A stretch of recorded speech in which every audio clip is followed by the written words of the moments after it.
خاندان چاہتا ہے اور ایک مشترکہ نظام چاہتا ہے، جس خاندان میں، جس مشترکہ نظام میں میاں بیوی بھی ہوں، ماں باپ بھی ہوں، بھائی بہن بھی ہوں اور بہت سے افراد ہوں، جب اس مشترکہ نظام میں انسان پہنچتا ہے تو پھر وہاں معاشرے کے اعتبار سے بھی بہت ساری پریشانیاں آ جاتی ہیں، اور پھر شیطان بھی اپنی ایڑی چوٹی کا زور لگاتا ہے اس مضبوط رشتے کو ختم کرنے کے، اس لیے کہ رحمان کی جو منصوبہ بندی ہے وہ ایک گھرانے کو جوڑنے کی ہے، افراد کو جوڑنے کی ہے، تعلقات کو مضبوط کرانے کی ہے اور رشتوں کو استوار کرانے کی ہے، لیکن شیطان کی جو منصوبہ بندی ہے وہ اس بات کی ہے کہ گھروں کو ویران کیا جائے، رشتوں کو اجاڑ دیا جائے اور دوسروں کے حقوق کو تلف اور برباد کر دیا جائے۔ یہ شیطان کی منصوبہ بندی ہے۔ قرآن کریم نے اس کی منظر کشی اس انداز میں کی ہے، ان یوقی بینہم العداوۃ والبغضاء، کہ شیطان تمہارے درمیان میں بغض و عناد اور نفرت پیدا کرانا چاہتا ہے۔ یہ شیطان کی اپنی منصوبہ بندی ہے، اور اللہ رب العزت نے اس سماج کو درست کرنے کے لیے اور اس کو بہتر بنانے کے لیے، اس طرح سے ایک گھر ہے اگر وہ ویران ہوتا ہے تو اس کے ویران ہونے کی وجہ سے ایک معاشرہ ویران ہوتا ہے۔ گھر میں اگر ایک اینٹ نکل جائے تو اس ایک اینٹ کے نکلنے کی وجہ سے دیواریں کمزور ہوتی ہیں۔ ایسی معاشرے میں کوئی گھر اگر اجڑتا ہے، کوئی رشتہ ختم ہوتا ہے تو اس رشتے کے ختم ہونے کی وجہ سے وہ گھر ویران، اس میں خرد برد ہوگا، اس میں خرابی آئے گی۔ تو یہ شیطان تو اپنی کوششیں کرتا ہے۔ اللہ رب العزت نے قرآن پاک میں اور نبی علیہ السلام نے احادیث پاک میں دونوں کے حقوق بتلائے ہیں، دونوں کی ذمہ داریاں بتلائی ہیں کہ شوہر کو اپنے حقوق کا پاس و لحاظ ہونا چاہیے اور بیوی کو اپنے حقوق کا پاس و لحاظ ہونا چاہیے۔ بالکل مولانا صاحب، ہم یہ دیکھتے ہیں کہ 5 بنیادی حقوق ہیں جو کہ بیان کیے گئے ہیں۔ اول تو یہ ہے کہ جو خود کھائے، شوہر کے پر بیوی کے جو حقوق ہیں کہ جو خود کھائے وہ اپنی بیوی کو کھلائے، جو خود پہنے ویسے ہی اپنی بیوی کو پہنائے، اسے زد و کوب نہ کرے، اسے مارے نہیں، خاص طور پر اس کے چہرے پر جو ہے وہ ضرب نہ لگائے۔ چوتھی بات جو ہے اس کے ساتھ گالی گلوچ نہ کرے، یہ دلوں میں کشیدگی پیدا کرتی ہے، دوریاں پیدا کرتی ہے۔ اور آخری بات یہ ہے کہ اگر اس کی اصلاح مقصود ہو، اس کو بہتر بنانا مقصود ہو، تو ایسا نہ ہو کہ وہ گھر چھوڑ کر چلا جائے یا اپنا بستر اس سے اتنا جدا کر لے کہ اس کی یہ جو جدائی ہے یہ لوگوں کی نظر میں آئے، خاص طور پر بچوں کی نظر میں۔ بہت اثرات پڑتے ہیں ان تمام چیزوں کے، کیونکہ ہم یہ دیکھتے ہیں کہ اللہ تعالیٰ نے مرد کو قوام بنایا ہے۔ جب اس کی حاکمیت یا اس کی بالادستی اس طرح سے مجروح ہوتی ہے یا ان دونوں کے درمیان پتہ چلتا ہے بچوں کو کہ دونوں جدا ہو چکے ہیں ایک دوسرے سے، تو یہاں پر پھر بچے بھی بالوں پر نکالنے لگتے ہیں۔ ہم آتے ہیں پہلے ان پوائنٹس کی طرف کہ جو خود کھائے وہ بیوی کو کھلائے، جو خود پہنے وہ بیوی کو پہنائے اور سختی نہ کرے۔ ہم یہ دیکھتے ہیں کہ سماج میں، ایک مشرقی سماج میں یہ تصور ہوتا ہے کہ مرد کو قوام کی جگہ حاکم تصور کر لیا گیا ہے۔ ذمہ داریوں کا بوجھ مرد نے، اگر یعنی معاشی کفالت کا بوجھ مرد نے اٹھا رکھا ہے، تو عورت بھی صبح سے لے کے شام تک اکثر وہ سب سو جاتے ہیں لیکن عورت کام کر رہی ہوتی ہے، صبح سب سے پہلے وہی جاگتی ہے۔ بچے کی پرورش، بچے کو کھلانا پلانا، گھر کی ذمہ داری، شوہر کی دیکھ بھال، تو جو ذمہ داریاں ہوتی ہیں وہ اس کی کم نہیں ہوتی ہیں۔ ایسے میں اگر کبھی اس سے کوئی کوتاہی ہو جائے یا اس کی اصلاح مقصود ہے یا وہ بد زبان ہے تو اس کی اصلاح کس طرح کی جائے؟ میں 2 باتوں کی طرف اشارہ کروں گا۔ ابھی جس کی طرف آپ نے اشارہ کیا ہے، الرجال قوامون علی النساء، لوگ اس کا ترجمہ کرتے ہیں کہ مرد حضرات یہ قوام ہیں، حاکم ہیں عورتوں پر۔ میں اس کو اس انداز میں سمجھاتا ہوں اور کہا کرتا ہوں کہ جو نگراں ہوتا ہے، سربراہ قوم ہوتا ہے، وہ خادم قوم بھی ہوتا ہے۔ کیا بات ہے، بالکل وہ خادم قوم بھی ہوتا ہے۔ تو خادم قوم کے لیے زیبا نہیں ہوتا ہے کہ وہ اپنے چہرے پہ ترشی دکھائے، ناک بھوں چڑھائے یا اس کی زبان پر سخت اور تند تیز لہجے اور زبان کا استعمال کرے، جملوں کا استعمال کرے۔ سربراہ قوم کے لیے شوبھا نہیں دیتا ہے، بلکہ اس کے لیے شوبھا دیتا ہے وہ تحمل ہے، بردباری ہے، قوت برداشت ہے اور سیاست مدنیہ اور سیاست بیتی کو وہ بروئے کار لاتے ہوئے گھر کو اپنے منظم کرے کہ کس کے ساتھ میں کس طرح کا برتاؤ کرنا ہے، اس گھر کو کیسے چلانا ہے، بیوی کو کیسے فیس کرنا ہے، ماں باپ کو کیسے فیس کرنا ہے اور بچوں کو کیسے فیس کرنا ہے. جب تک یہ سلیقہ اور قرینہ نہیں ہوگا گھر کو منظم نہیں کیا جا سکتا ہے، گھر کو بہتر نہیں بنایا جا سکتا ہے.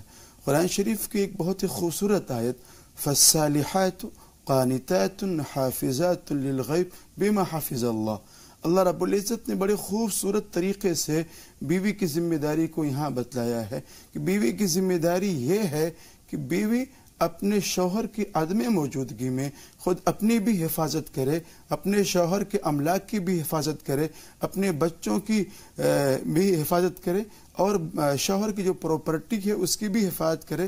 اسی طریقے سے اللہ رب العزت نے شوہروں کی بھی ذمہ داری کو بتلا دیا وَعَاشِرُهُنَّ بِالْمَعْرُوفِ کہ عورتوں کے ساتھ میں اچھا سلوک ہونا چاہیے، بہتر سلوک ہونا چاہیے. آج ہماری جو لائف ہے، لائف سٹائل ہے، گھر کی جو ہماری جو زندگی ہے، بول چال ہے، وہاں عجیب و غریب تو تڑاخ والی بات ہوتی ہے. وہاں شوہر بڑی بدتمیزی سے پیش آتا ہے، واقعی وہ دکھانا چاہتا ہے، باور کرانا چاہتا ہے کہ میں واقعی قوام ہوں، میں سردار ہوں، میں اور حاکم ہوں اس گھر کا. حالانکہ اللہ کے رسول نے فرمایا انا خیرکم لاہلی خیرکم خیرکم لاہلی وانا خیرکم لاہلی کہ تم میں سب سے بہتر آدمی وہ ہے جو اپنے گھر والوں کے لیے بہتر ہو اور میں اپنے گھر والوں کے لیے سب سے بہتر ہوں. نبی کی زندگی میں دیکھیں جیسا آپ کا گھر والا مسئلہ ہے وہی باہر کا مسئلہ ہے، لیکن ہمارا جو مسئلہ ہے وہ باہر میں ہے، تصنع ہے، بناوٹ ہے. کارپوریٹ زندگی میں جائیں گے تو وہاں بڑی چمک دھمک ہماری لائف کے اندر، لیکن گھر میں اگر ہم جاتے ہیں تو اپنے آپ کو بڑا بدتمیز بنا کر کے پیش کرتے ہیں. یہیں پر ہمارے لیے رسول پاک صلی اللہ علیہ وسلم کی زندگی اسوہ ہے. آپ گھر میں جب داخل ہوتے تھے تو مسکراتے چہرے کے ساتھ. حضرت عائشہ فرمایا کرتی تھیں کہ رسول پاک صلی اللہ علیہ وسلم گھر میں ہمارے ساتھ اس طرح ہوتے تھے جیسے وہ ہماری خدمت کر رہے ہیں. حالانکہ ہم ان کی خدمت کرتے تھے لیکن ایسا محسوس ہوتا تھا جیسے وہ ہماری خدمت کر رہے ہیں. اور جب نماز کا وقت ہوتا تھا تو سب کچھ چھوڑ چھاڑ کر وہ نماز کے لیے چل پڑتے تھے. آپ نے سیاست بیتی کا یعنی جو ڈومیسٹک پالیسی ہونی چاہیے، گھر کی ایک سیاست ہوتی ہے کہ کس طرح اس کو ہم اس اعتبار سے نہیں لے رہے کہ یہ بہت خراب چیز ہے. اصل میں گھر کے معاملات کو خوش اسلوبی سے سلجھانا بھی ایک ہنر ہے، بہت بہترین، بہت بڑا ہنر ہے اور یہ سب کو نہیں آتا ہے. آپ یہ دیکھیں کہ رسول پاک صلی اللہ علیہ وسلم نے ازواج مطہرات کی باری مقرر کر رکھی تھی. رسول اللہ صلی اللہ علیہ وآلہ وسلم حضرت سودا کے گھر میں تھے اور وہیں کھانا انہیں کھانا تھا. حضرت عائشہ نے اپنے گھر میں کوئی میٹھی چیز بنائی. اب ان کو یہ خواہش ہوئی کہ کاش میں رسول پاک صلی اللہ علیہ وسلم کو اس میں شریک کر سکتی یا وہ اس میں سے کچھ تناول کر سکتے. وہ لے کر حضرت سودا کے گھر میں آ گئیں اور اس کے بعد حضرت سودا بھی وہاں پر بیٹھی ہیں. انہوں نے وہ پیالہ کھیر تھی یا حلوہ تھا جو بھی تھا رسول پاک صلی اللہ علیہ وسلم کو حضرت عائشہ نے پیش کیا. رسول پاک صلی اللہ علیہ وسلم خود بھی نوش کرنے لگے، حضرت عائشہ بھی کھا رہی تھی. حضرت سودا کو یہ بات اچھی نہیں لگی تو وہ خاموش تھی، وہ کھا نہیں رہی تھی. حضرت عائشہ نے تھوڑا سا لے کر کے ان کے چہرے پہ لگا دیا تو حضرت سودا نے شکایت کی کہ دیکھیں رسول اللہ عائشہ نے کیا کیا. تو انہوں نے کہا کہ نیکی کا بدلہ نیک ہے، بدی کا بدلہ بد ہے، تم جو مناسب سمجھو کرو. تو حضرت سودا نے بھی اس میں سے حلوہ یا کھیر جو بھی تھی وہ اٹھایا اور حضرت عائشہ کے چہرے پہ لگا دیا. اتنے میں دروازے پر دستک ہوئی تو رسول پاک صلی اللہ علیہ وسلم گئے دروازے پر. حضرت عمر فاروق تھے. اس وقت تک پردے کا حکم نہیں آیا تھا تو رسول پاک صلی اللہ علیہ وسلم واپس اندر آئے اور کہا جاؤ اپنے چہرے دھو لو، عمر آئے ہیں. تو آپ یہ دیکھیں کہ وہ دونوں ایک دوسرے سے خوش طبعی بھی ہو گئی، اگر دل میں کچھ کبیدگی تھی بھی، ایک دوسرے سے تھوڑی سی رنجش ہو بھی رہی تھی تو رسول پاک نے کس طرح ایک شگفتہ مزاج بنا کر کے، ماحول بنا کر کے اس کشیدگی کو دور کر دی. ہمارے یہاں یہ ہوتا ہے کہ ایک انسان چاہے وہ شوہر ہے چاہے وہ بیوی ہے، اپنی بات منوانے میں وہ یہ نہیں دیکھتے کہ گھر کا کتنا نقصان ہو رہا ہے. اگر شوہر بیوی کی مانتا ہے تو یہ ہم کہیں گے کہ اچھی بات نہیں ہے. مرد کی مردانگی اس میں ہے کہ اللہ تعالیٰ نے اسے قوام بھی بنایا ہے اور یقینی طور پر عقل و دانش کے اعتبار سے عورت پر فضیلت بھی دی ہے. اچھا یہ ہوتا ہے کہ بیوی اپنے شوہر کی تابعداری کرے.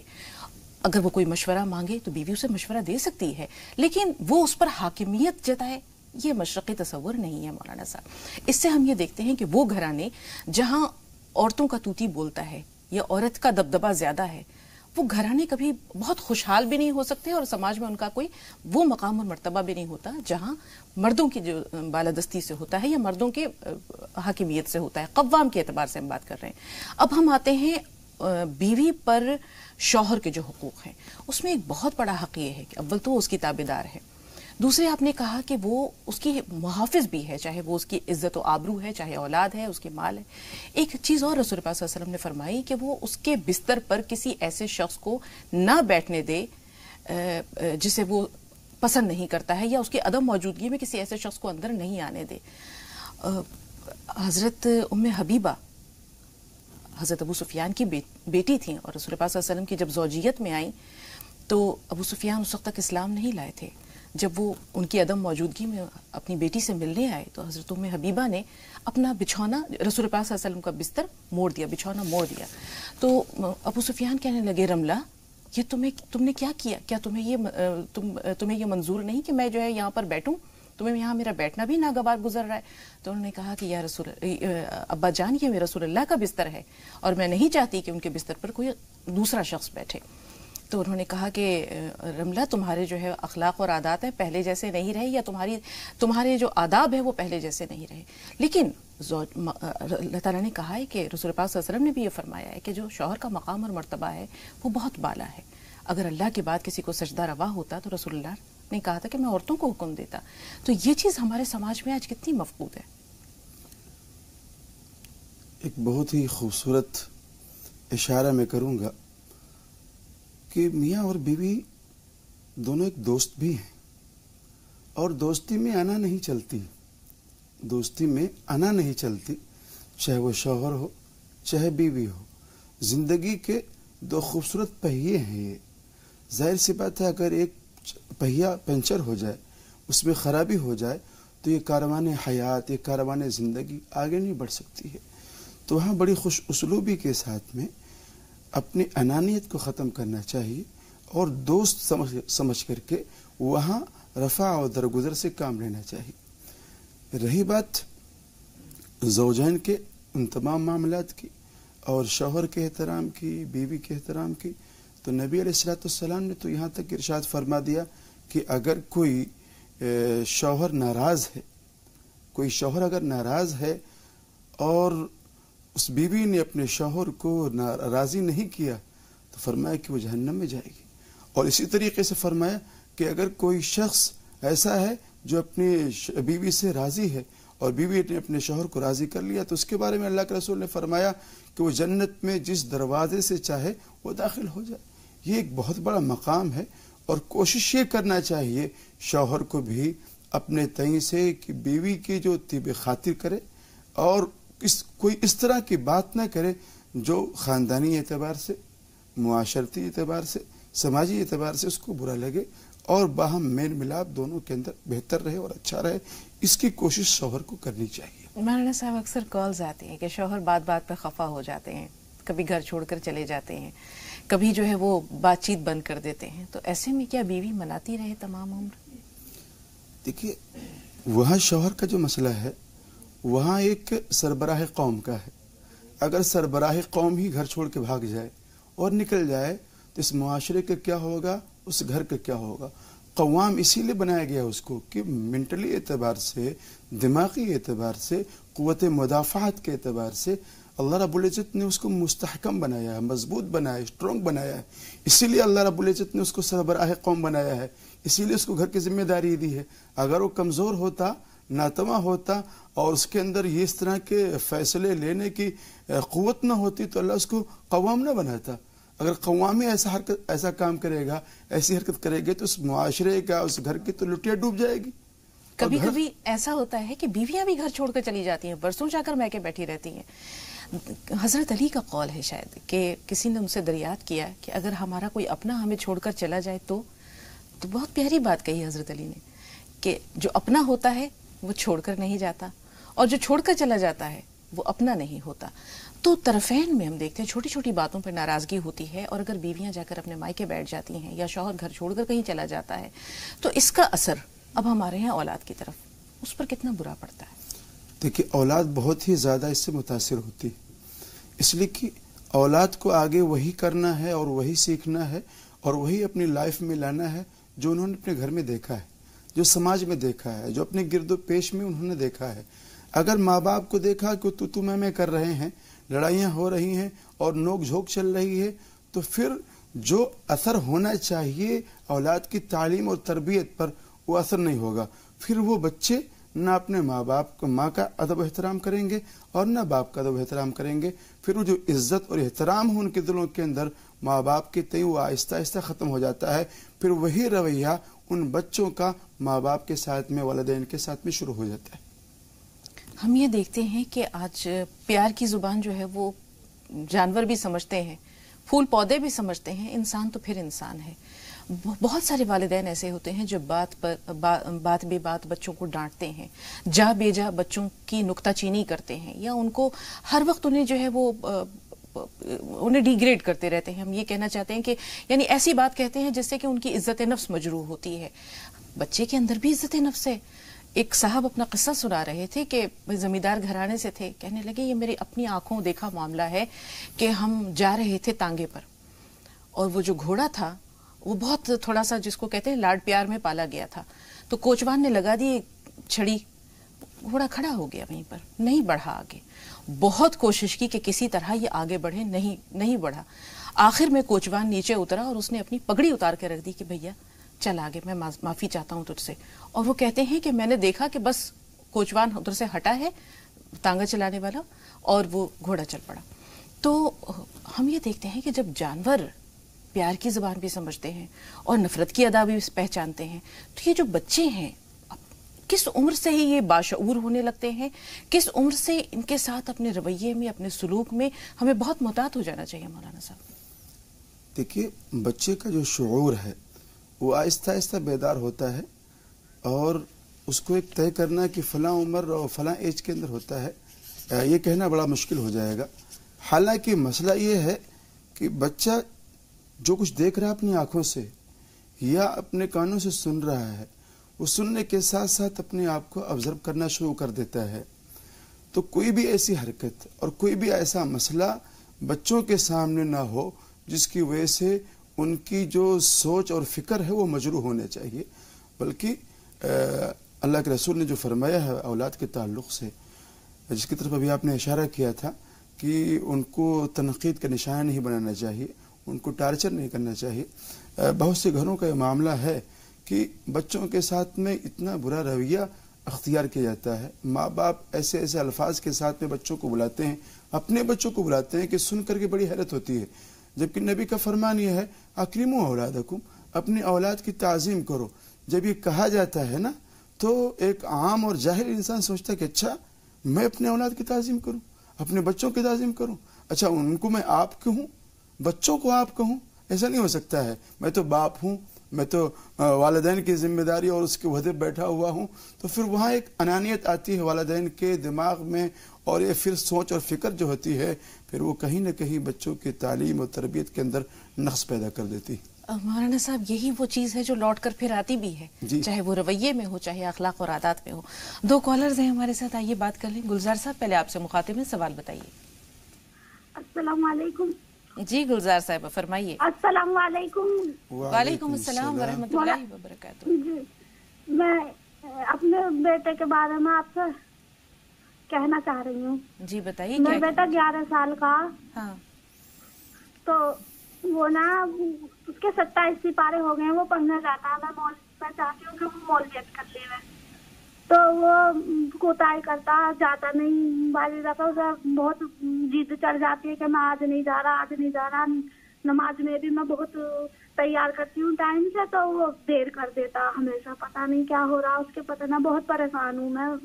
مجھے کچھ بارے میں بتائیں مولانا صاحب. اس کے بارے میں دعا کرے اللہ اس کو جلدی سے جلدی پڑھ لے. انشاءاللہ ضرور گلزار صاحبہ، تھوڑا سا انتظار. مظاہر بھائی آپ بتائیے، آپ کا سوال کیا ہے؟ السلام علیکم. وعلیکم السلام ورحمۃ اللہ وبرکاتہ. جی میرا یہ سوال تھا کہ سجدے میں دعا قبول ہوتی ہے اس ٹائم ہم کیسی دعا کریں؟ نفیس صاحب آپ سے مخاطب ہے، فرمائیے سوال کیا ہے؟ جی السلام علیکم. وعلیکم السلام ورحمۃ اللہ وبرکاتہ. جی بھائی. جی سقط بھائی، میں یہ جاننا چاہ رہا تھا، پلیز ذرا میرا پورا سوال سنیے گا پلیز. جی بتائیے. میرے والدین کا انتقال ہو چکا ہے. جی. جی، اور میری والدہ کے انتقال کو قریباً 20 سال ہو گئے ہیں، اور میرے والد ابھی فی الحال میں 2 سے 3 سال لگ بھگ ان کے انتقال ہوئے ہیں دونوں کو. جی. اور حالانکہ میرے والد کا جو میرے لیے مطلب میرے پریوار کے لیے، میرے بھائی بہنوں کے لیے اچھا معاملات تھے، لیکن ان کا تھوڑا سا رویہ میری جو شریک حیات ہے اس کے لیے تھوڑا سا نامناسب تھا. جی. تو جس کی بیس پہ اب ان کے انتقال ہونے کے بعد میں، اور کچھ میرا بھائی ایک ایسا تھا جو ایک الگ غلط راستے پہ نکل گیا، اس کا انہوں نے پرزور طریقے سے اس کا ساتھ دیا. یعنی وہ ایسے راستے پہ کہ میں آپ کو بیان کر کے نہیں بتا سکتا ہوں. وہ بہت غلط طریقے پہ، اللہ بات سمجھ میں آ رہی ہے. جی. آپ اس کے لیے دعا کرنا. جی جی جی نفیس بھائی آپ کی بات سمجھ میں آ رہی ہے. جی جی جی. اور اب اس کے بعد میں میرے والدین اب اس دنیا سے رخصت ہو چکے ہیں، چلے گئے ہیں. تو وہ بیوی ان کو لے کے، یعنی ہمارے آپسی معاملات میں، میری بیوی کو میرے معاملات میں کبھی اس نے میرے سے یہ شکایت نہیں کی ہے کہ مجھے یہ پریشانی ہے، آپ میری یہ دور کیجیے گا. یعنی ہمارے آپسی معاملات میں کبھی کوئی جھگڑا کسی بات کا نہیں ہوا ہے. جی. وہ میرے سے خوش ہے، میں اس سے بے انتہا خوش ہوں. لیکن باہر کے معاملات کی وجہ سے ہمارے یہاں اکثر نااتفاقی ہوتی رہتی ہے. اکثر کسی نہ کسی بات پہ، میرے والدین کی وجہ سے، میرے بھائی بہنوں کی وجہ سے کسی نہ کسی بات پہ نا وہ ناراض ہو جاتی ہیں. حالانکہ میں چاہتا ہوں، اللہ میرا گواہ ہے، میں نہیں چاہتا ہوں کہ میرے گھر میں کسی بھی طرح سے میاں بیوی میں ٹینشن ہو. میری 2 بیٹیاں ہیں، ایک کا نام مسکان ہے، ایک کا الفشا ہے. جی. تو میں چاہتا ہوں کہ آپ پلیز آپ اپنے طریقے سے، تھوڑا میری بیوی سن رہی ہیں، میں باہر ہوں، وہ اندر ہی ہے ٹی وی کے سامنے، ان کو ذرا بتائیے گا، پلیز سمجھائیے گا. ضرور نفیس بھائی. ایک کال اور لے رہے ہیں رشید بھائی آپ کی، اور اس کے بعد نفیس صاحب انشاءاللہ آپ کے سوال کی طرف آتے ہیں. رشید بھائی سوال بتائیے. السلام علیکم. وعلیکم السلام. جی میری بیٹی ہے 24 سال کی. بیٹی نے بی ٹیک کیا ہوا ہے، رشتہ نہیں ہو پا رہا ہے. ٹھیک ہے. یہ بتائیے رشید بھائی، رشتے بالکل نہیں آ رہے ہیں یا آتے ہیں تو اس لڑکی کے ہم پلہ نہیں ہوتے، برابر نہیں ہوتے؟ جی یہی بات ہے. جی ٹھیک ہے. پہلے ہم نفیس بھائی کا سوال لے رہے ہیں کیونکہ وہ ہمارے ٹاپک سے بھی ریلیٹڈ ہے. دوسرے انہوں نے کہا کہ ان کی اہلیہ سن رہی ہیں، آپسی تعلقات بہت اچھے ہیں، لیکن ماضی کی باتوں کو لے کر کے یا حال میں کچھ ایسی باتیں آ جاتی ہیں یا بیوی پر کچھ الزامات گھر والے لگا دیتے ہیں تو پھر وہ ناچاقی ہو جاتی ہے. کریں تو کیا کریں؟ دیکھیے، بیوی کے ذمے شوہر کی خدمت ہے، لیکن شوہر کے جو اور رشتہ دار ہیں، ماں باپ بھی ہیں، بھائی بہن ہیں، دیور جیٹھ ہیں، ان کی خدمت نہیں ہے. ہاں، جو شوہر ہے اس شوہر سے متعلق ان کی خدمات ہیں. والدین کی خدمت شوہر کے متعلق ہے، بھائی بہنوں کی خدمت شوہر سے متعلق ہے. تو وہ شوہر اپنی بیوی کو یہ سمجھائے کہ بھئی دیکھو، تمہارا مسئلہ ہماری ذات سے متعلق ہے، اگر آپ کچھ خدمت کرتی ہو تو سونے پہ سہاگا، آپ کو اس کا ثواب ملے گا، اس کی فضیلت ہے. لیکن اگر آپ نہیں کرتی ہو تو اس پر کوئی عتاب بھی نہیں. مولانا صاحب چھوٹی سی بات ہے، جیسے وہ یہ کہہ رہے ہیں کہ یہاں معاملہ خدمت کا نہیں ہے، اس دل آزاری کا ہے جو ان کے والد کی وجہ سے ان کی بیوی کو ہوئی ہے. اب وہ دنیا میں بھی نہیں ہے، لیکن کبھی کبھی کیا ہوتا ہے، گھر والے ماضی کی راکھ کو کریدتے ہیں، نتیجہ یہ ہوتا ہے کہ وہ چنگاری پھر بھڑک اٹھتی ہے. تو اب یہ شوہر کریں تو کیا کریں؟ اپنے بھائی بہنوں کو کس طرح سمجھائیں کہ جو بیت گیا سو بیت گیا، جو باتیں ختم ہو چکی انہیں دوبارہ نہ دہراؤ، یا اس کی دل آزاری نہ کرو، یا اس پہ کچھ ایسے الزامات نہ لگاؤ کہ پھر وہ پرانے زخم جو ہیں وہ رسنے لگیں. یہ بات بھی تھوڑا سا ہو جائے تو شوہر یہ سمجھا دے اپنی اہلیہ کو کہ ہم سے جو متعلق ہے وہ ہمارے بھائی بہنوں اور ماں باپ کی خدمت ہے، آپ اس میں دخل اندازی نہ کریں، ہم آپ کی خدمت کر ہی رہے ہیں. تو اس طرح سے اپنی اہلیہ کو سمجھا دیں، اور اگر اہلیہ چاہیں تو ان کی خدمت کریں، نہ چاہیں تو نہ کریں، اس میں وہ بااختیار ہیں. دوسری بات یہ ہے کہ یہاں شوہر کی بھی ذمہ داری بنتی ہے کہ اپنے اہلیہ کو تسلی بھی دے، اور اپنے بھائی بہنوں کو یا جہاں سے اس طرح کی باتیں اٹھ کر کے آ رہی ہیں ان کو سمجھائیں اپنے لب و لہجے کے اندر، اور دل آزاری سے ان کو بچنے اور بچانے کی بھی تلقین کریں، اور ان کے لیے خیر کی، عافیت کی، رحمت کی ان کے لیے دعا کریں کہ بھی اس طرح سے جو ہمارا ایک خوشگوار گھرانہ ہے اور اچھا معاشرہ تشکیل پا رہا ہے، اس کے اندر اس طرح سے وہ لوگ دخیل نہ بنیں. جی، کیا آپ یہ مشورہ دیں گے کہ شوہر بیوی کے ساتھ اپنی محبت میں اور اضافہ کر دیں، اس کی دلداری میں اور اضافہ کر دیں تاکہ پرانی جو باتیں ہیں وہ بھلا دیں؟ بالکل دلداری کرنی چاہیے ان کو. اور جیسا کہ میں نے کہا تھا کہ وہ دونوں ایک دوست بھی ہیں میاں بیوی کے ساتھ میں، اور دوستی میں آنا نہیں چلتی. اگر شوہر کو یہ لگتا ہے کہ میرے تھوڑا سا جھکنے کی وجہ سے، میری دلداری کی وجہ سے میری بیوی خوش ہو جائے تو شوہر کو کرنا چاہیے. یہاں تک کہ پیار و محبت کے لقمے بھی اس کے منہ میں رکھنے چاہیے اور ڈالنے چاہیے. ٹھیک ہے، ان کی اہلیہ کو بھی یہ چاہیے کہ جو بیت گیا سو بیت گیا، پرانی باتوں پر مٹی ڈالیں، نئے سرے سے ہر صبح جو ہے وہ ایک نئی زندگی کا ایک نیا چیپٹر، نیا باب لے کر آتی ہے، اسے مسکراہٹوں کے ساتھ لکھیے. تبسم صاحبہ آپ سے مخاطب ہے، فرمائیے سوال کیا ہے؟ السلام علیکم باجی. وعلیکم السلام. جی باجی میرا یہ سوال ہے کہ تہجد کا نماز کیسے پڑھا جاتا ہے اور کس طریقے سے پڑھا جاتا ہے، اس میں کیا پھول پڑھنا چاہیے اور کیا وہ نماز اندھیرے میں پڑھی جاتی ہے؟ ٹھیک ہے، تھوڑا سا انتظار. شہناز صاحبہ آپ بتائیے آپ کا سوال کیا ہے؟ ہلو جی بہن فرمائیے. السلام علیکم. وعلیکم السلام. وعلیکم السلام.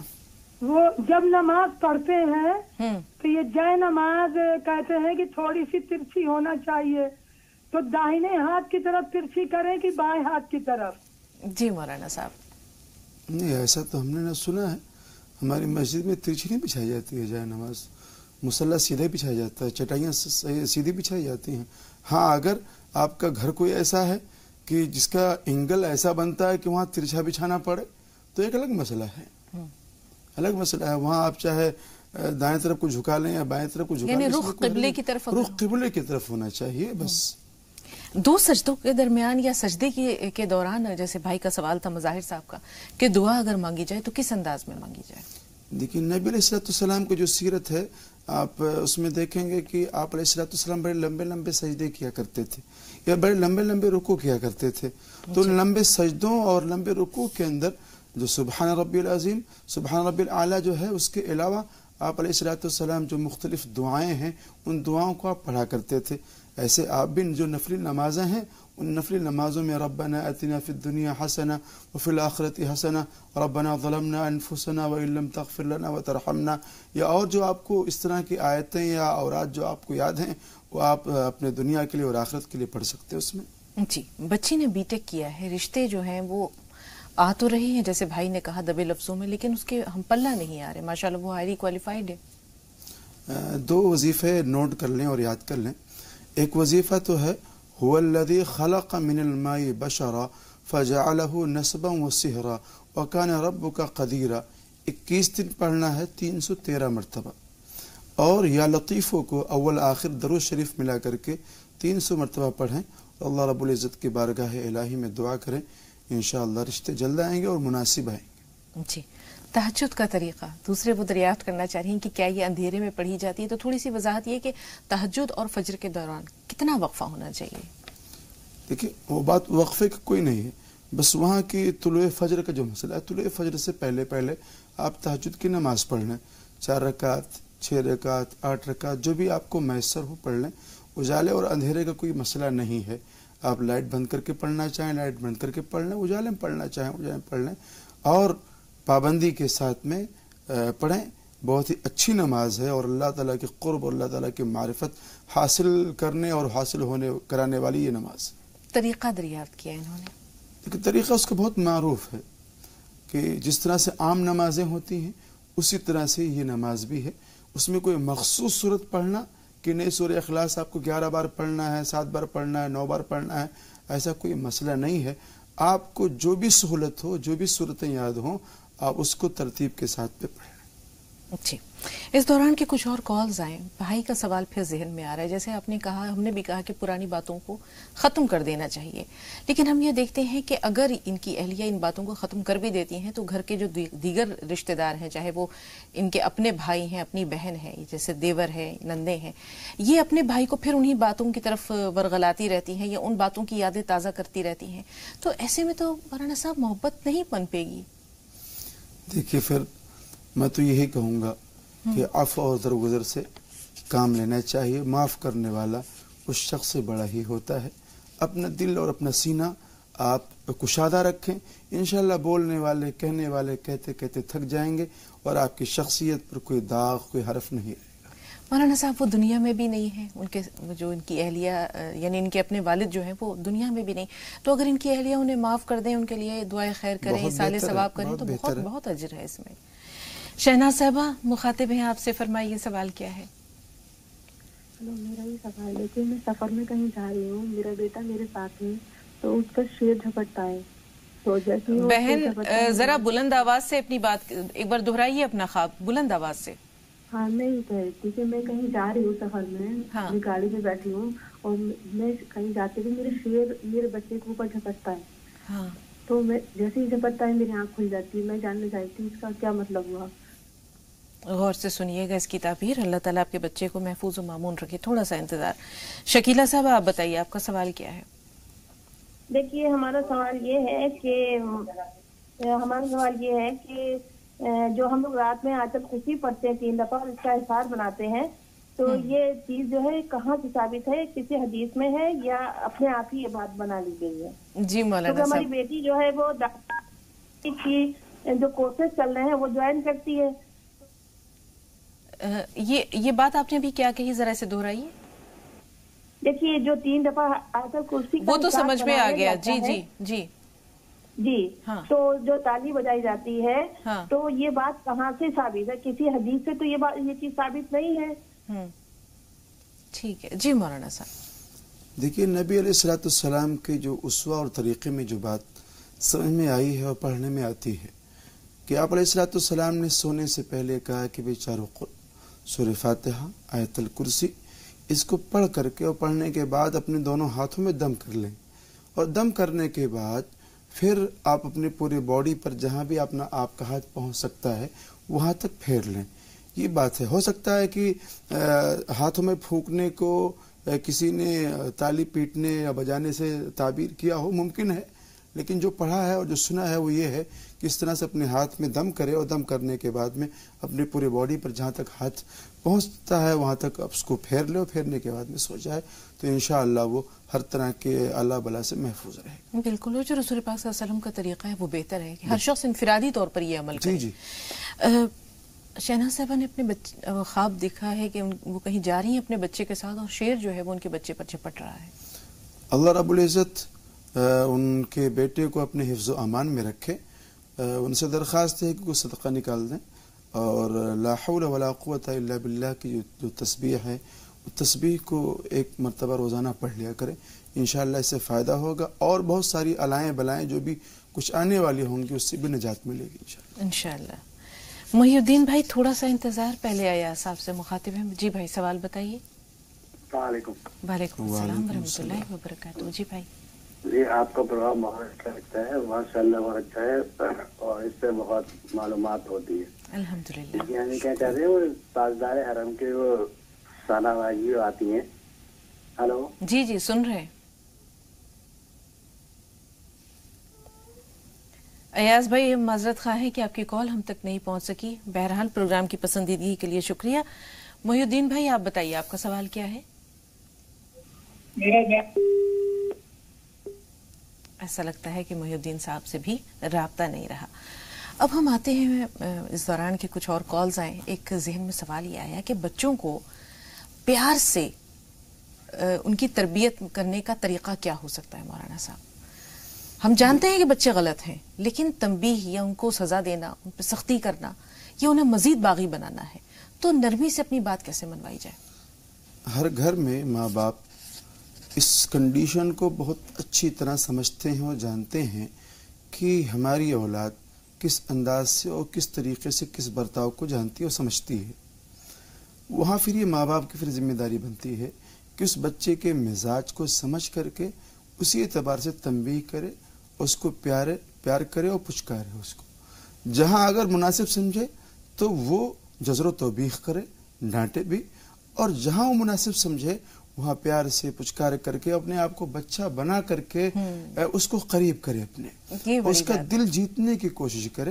اور عموماً بہت سارے بچے اس بات کے خواہاں ہوتے ہیں، چاہتے ہیں کہ ہمارے ساتھ میں ماں باپ کا اس طرح کا برتاؤ ہو، لیکن ہم اس کے مزاج کو اور اس کی سوچ کو نہیں پڑھ پاتے ہیں، اور جس وجہ سے پھر باپ اپنے اکڑ میں اور پھر ماں باپ اپنے اس وضع میں رہ جاتے ہیں. بالکل مولانا صاحب. سائرہ صاحبہ سے مخاطب ہیں, ان سے سوال لے لیتے ہیں. جی بتائیے بہن, سوال کیا آپ کا؟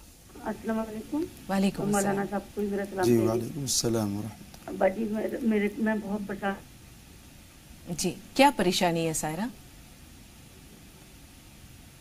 سائرہ صاحبہ میں سن پا رہی ہیں؟ میں آپ کو سن پا رہی ہوں. جی آپ نے کہا آپ بہت پریشان ہیں, کیا پریشانی ہے؟ ہاں میں یہ پریشان ہوں. ایک تو میرے گھر میں بچے بڑے سب ہم لوگ بہت زیادہ پریشان ہوتے ہیں. اتنی میں تلاوت کرتی ہوں, عبادت کرتی ہوں, اس کے بعد بھی پریشانی نہیں پڑ رہی ہے. اور دوسرا میں نے خواب میں دیکھا بھی 10 سال پہلے میرے ختم ہوئے تھے, تو میں نے کل خواب میں فجر کی نماز کے بعد دیکھا کہ میں ان سے لڑ رہی ہوں کہ تم مجھے کہاں چھوڑ کے چلے گئے پریشانی میں. تو وہ کہتے ہیں کہ اب یہ تو تم چھوڑ دو, میں بھی اپنی مرضی سے نہیں گیا, لیکن اب تم 4 جنے ہو, چاروں اپنا دھیان رکھو, تم میں سے ایک آدھ نہ کم ہو جائے. ایسے کر کے مجھے کل یہ خواب میں دکھائی دیا. یہ خواب پوری طرح آپ تک پہنچ گیا مولانا صاحب؟ بہن تھوڑا سا انتظار. سریا آپ بتائیے آپ کا سوال کیا ہے؟ السلام علیکم باجی. وعلیکم السلام. لیکن آج خواب میں نا کوئی خون کرتا ہوا دیکھا. اللہ تعالیٰ آپ کی حفاظت کرے. جی اس خواب کے مضر اثرات سے بچنے کا طریقہ بتا دیجیے مولانا صاحب. دیکھیے تمام ناظرین اس بات کو نوٹ کر لیں اور سن لیں اس کو کہ ہم لوگ جب سوتے ہیں تو سونے میں بھی ہم لوگ سنت نبوی کا جو طریقہ ہے اس کو نہیں اپناتے ہیں, بلکہ کوئی معمولی نہیں ہوتا ہے کہ جب چاہ سو گئے اور جب چاہ سو گئے. معمولی ہونا چاہیے کہ بستر پہ آنے سے پہلے بستر کو صاف کر لی جائے, جھاڑ لی جائے. اس کے بعد بستر پہ آنے کے بعد میں پھر وہ جو معمول ہے اللہ کے رسول کا, چاروں قل پڑھنا, آیت الکرسی پڑھنا, سورہ فاتحہ پڑھنا, پھر اپنے ہاتھوں میں دم کر کے پھر اس کو پورے بدن پہ پھیر کر کے سونا. اس طرح سے سونے سے فائدہ ہی ہوگا کہ کوئی ناگہانی آفت بھی نہیں آئے گی اور بدخوابی بھی نہیں آئے گی, اور بہت سارے مسائل سے انشاءاللہ چھٹکارا ملے گا. جی رفعت صاحبہ فرمائیے آپ کا سوال کیا ہے؟ وعلیکم السلام. میرا ایک سوال یہ ہے, میرے بھائی 10 سال ہو گئے گم ہوئے میں, لیکن ان کے بارے میں یہ کیسے معلوم ہو کہ وہ حیات ہیں یا نہیں ہیں؟ ٹھیک ہے بہن, تھوڑا سا انتظار. سائرہ صاحبہ کا سوال پہلے لے لیتے ہیں. انہوں نے خواب کا ذکر کیا تھا, اس کی تعبیر کیا ہو سکتی ہے مولانا صاحب؟ وہ جس میں ایک شخص ہیں جس کے بارے میں انہوں نے کہا کہ وہ دنیا سے چلے گئے ہیں, ان کو خواب میں دیکھا, وہ کہہ رہے ہیں کہ آپس میں مل جل کر رہو ورنہ تم میں سے ایک شخص کم ہو جائے گا. اس بات خواب اچھا ہے, تعبیر بھی اس کی ماشاءاللہ ٹھیک ہے, بس یہ کہ آپ سے جو نزاع ہے اور آپسی اختلاف ہے اس کو ختم کریں, اس لیے کہ آپسی نزاع اور اختلافات یہ سر کو نہیں بلکہ دین کو موڑ دیتا ہے, اور دین کا موڑ جانا اور اس کا خراب ہو جانا, اس کی شبیہ کا خراب ہو جانا, یہ اپنے آپ کو خراب کر لینا ہے, خراب کرنا ہے. اس لیے گزارش یہ ہے کہ میل ملاپ کے ساتھ میں, اتحاد کے ساتھ میں رہیں اور کوئی ایسی بات نہ ہونے دیں جس کی وجہ سے جو گھرانہ ہے, جو معاشرہ ہے, یہ ٹوٹ پھوٹ کا شکار ہو. سائرہ صاحبہ نے پریشانیوں کا ذکر بھی کیا ہے. لا حول ولا قوت الا باللہ, یہ بہت ہی بہترین تسبیح ہے. یعنی اگر 70 بیماریاں 99 بیماریاں اگر کوئی اس طرح کی ہیں جو آپ کو پریشان کر رہی ہیں, پریشان کرنے والی ہیں, تو اس کے لیے اس میں اس ذکر میں علاج موجود ہے. 11 سال کا بچہ ہے, 27 پارے حفظ کر چکا ہے, لیکن اب دل نہیں لگا رہا. دیکھیے یہ جو عمر ہے یہ اس انداز کی عمر ہوتی ہے کہ وہاں پہ بچے شرارت کرنا شروع کر دیتے ہیں, تعلیم سے, پڑھائی سے بھاگنا شروع کرتے ہیں. تو وہاں پھر ماں باپ یہ سمجھیں کہ بچے کا دماغ کیا ہے, پڑھ کر کے پھر اسی اعتبار سے اس کو سمجھائیں اور اس پہ انعام رکھ دیں کہ بیٹے تمہارا قرآن شریف پورا ہو جائے گا, ہم تمہیں ایک سائیکل دلا دیں گے, ہم تمہارے لیے ایک کام کریں گے, تم عالم بن جاؤ گے, تمہارے لیے ہم ایک کام کریں گے. اس طرح کے پرائز وغیرہ رکھیں ان بچوں کے لیے, تو انشاءاللہ بچے بڑے شوق سے کام کریں گے. جی مولانا صاحب عاکفہ سے مخاطب ہیں. جی بتائیں بہن سوال کیا ہے؟ عاکفہ فون لائن پر موجود ہیں. جی السلام علیکم باجی. وعلیکم السلام. جی بہن. السلام ورحمۃ اللہ. جی مجھے یہ جاننا ہے کہ مولانا صاحب نے وضو کے بعد 3 بار دعا بتائی تھی برکت کے لیے. جی وہ دعا مولانا صاحب سے پوچھنی ہے, اور مجھے یہ جاننا ہے کہ وضو کے بعد شیشے میں منہ دیکھنے سے کیا وضو ٹوٹ جاتا ہے؟ جی مولانا صاحب جس وظیفے کے تعلق سے وہ کہہ رہی ہیں, شاید اگر میرا بتلایا ہوا ہو, اگر وہ تو میں نے وضو کے بعد نہیں بتلایا ہے. اگر میرا بتلایا ہوا ہے, میں نے یہ کہا تھا برکت کے تعلق سے, کشادگی رزق کے تعلق سے, کہ دوران وضو جو وظیفہ, جو عمل نبی علیہ الصلوۃ والسلام سے ثابت ہے وہ یہ ہے, اللہم اغفر لی ذنبی ووسع لی فی داری وبارک لی فی رزقی. اللہم اغفر لی ذنبی ووسع لی فی داری وبارک لی فی رزقی. دوران وضو جتنی بار بھی ہو جائے اس کو آپ پڑھتے رہیں. رہی بات وضو کے بعد آئینہ دیکھنے سے، شیشہ دیکھنے سے وضو ٹوٹ جائے گا، ایسا کوئی مسئلہ نہیں. بہت شکریہ مولانا صاحب. انشاءاللہ کل پھر آپ سے ملاقات ہوگی. کچھ رشتے ہیں جن پر آج گفتگو نہیں ہو سکی، یا وہ رشتے جو اور بھی ہماری زندگی میں ہیں جن کی ضرورت بھی ہے اور اہمیت بھی ہے، اس پر انشاءاللہ کل آپ سے پھر اور گفتگو کریں گے. تو آج بہت شکریہ اسٹوڈیو میں تشریف آوری کے لیے، ناظرین کی رہنمائی کے لیے. تو ناظرین انشاءاللہ یہ موضوع جاری ہے، کچھ اور حوالوں سے، کچھ نئے رشتوں کے تعلق سے کل بھی گفتگو ہوگی. فی الحال راہ نجات میں آپ سے اجازت لے رہے ہیں. تو آپ زی سلام دیکھتے رہیں. ہمیں کل تک کے لیے اجازت دیجیے. السلام علیکم ورحمۃ اللہ وبرکاتہ.